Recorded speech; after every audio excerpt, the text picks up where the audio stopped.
Good morning, it's Hump Day. Thanks for waking up at Local 5 this morning. A beautiful shot from our Skyview camera in Manitowoc overlooking Lake Michigan. The clouds starting to clear out there.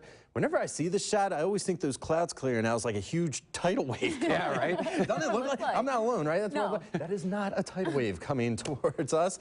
That is just the clouds clearing out, and it looks like we have clear skies and sunshine on the way, but it says 16 degrees out there. It is nippy out there, so grab the gloves, the scarf, the hat, all of it. You're going to need it when you head out the door today. Well, the reason we have the wall of clouds is because the water's so warm and the air is so cold above that a little rising motion with warmer air brings clouds.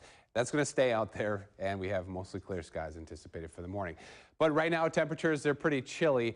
And yes, they're in the teens and even some single digits for wind chill values. But radar and satellite indicating nothing over the Badger State in terms of cloud cover or snow showers, but just sneaking up into, let's say, the western sections of Minnesota at the moment. This becomes the focus for light snow later on tonight. In the meantime, though, we have lots of sunshine right into the afternoon hours. More clouds anticipated for this afternoon. Highs today in the lower 30s. We'll time out the snow, tell you exactly what you need to know coming up in the full forecast. All right, thank you, Jordan. And making headlines in the Fox Cities this morning, at least a half-dozen votes. That's reportedly what a tax incentive bill needs in the state Senate to keep Kimberly-Clark's Cold Spring plant open. The bill will need 17 votes to pass, and according to Senate Majority Leader Scott Fitzgerald, there are currently 10 or 11 Republicans in support of the bill. Fitzgerald says a number of senators from both parties are concerned about the dollar amount, which would add up to $100 million in tax incentives. Some are also worried that the bill would set a precedent for all businesses in Wisconsin in danger of closing.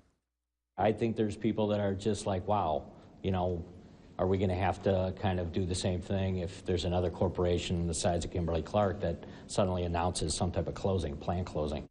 Republicans in favor of the bill have previously stated that they hope to have it passed before Governor Scott Walker's departure in January. Making Green Bay headlines for us this morning. Multiple area schools were put on temporary lockdown yesterday just before police arrested a suspect believed to be responsible for a series of recent robberies throughout the city. At around 1:30 in the afternoon yesterday, the Green Bay Police Department received a report that the wanted suspect was at a home on Oshahida Trail on the city's far west side. Once the Green Bay SWAT team arrived at the home, the suspect, who's been identified as a 26-year-old man, he surrendered without incident. And according to Captain Kevin Warwick, the department will now determine how many robberies he was responsible for in Green Bay. That male is in custody after he surrendered and is speaking with investigators so that investigators can determine if he's responsible for one or all of the recent robberies in the city of Green Bay.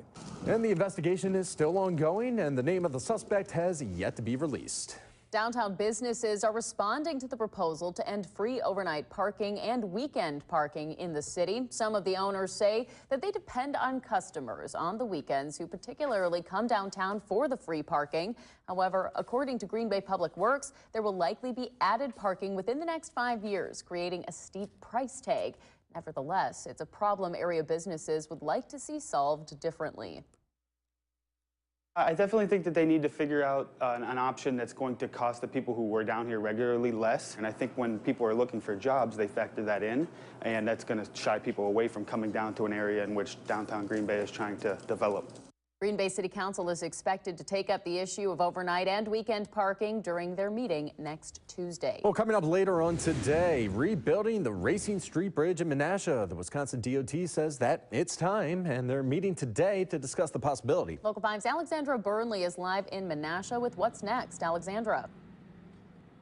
Hey, good morning, guys. Well, the Racine Street Bridge was actually built back in 1952, and the Wisconsin DOT says that it's time for a new one.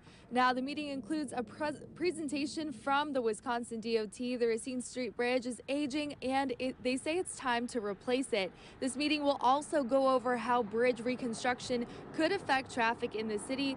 The public can go to this meeting and give their feedback to the DOT as well.